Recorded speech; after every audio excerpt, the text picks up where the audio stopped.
In this video, I'll show you how to set up Google Authenticator on Binance. First, open the Binance app or go to the Binance website and log into your account. Make sure you are using the official Binance platform because you will be changing important security settings. Once you are logged in, open your profile menu. On the Binance app, tap the profile icon in the top left corner. On the website, click your profile icon near the top right corner. Next, go to Security or Account Security.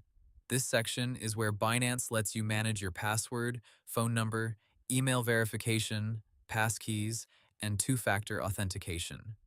Now look for Authenticator app, Google Authenticator, or Binance Authenticator.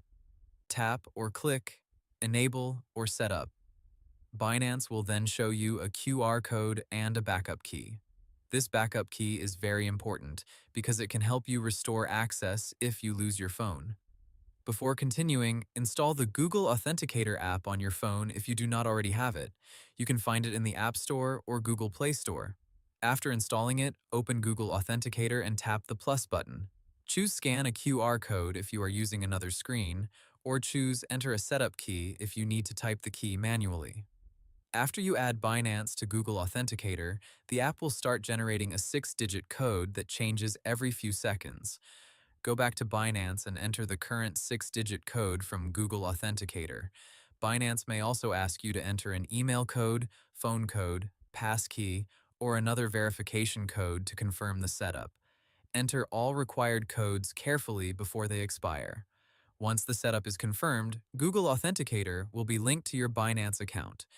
From now on, Binance may ask for this code when you log in, withdraw funds, change security settings, or perform sensitive actions.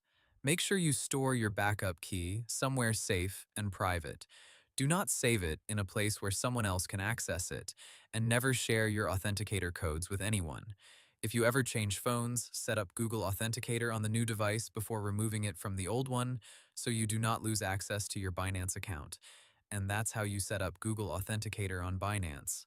Hope the tutorial was helpful. Subscribe to my channel and see you in the next video.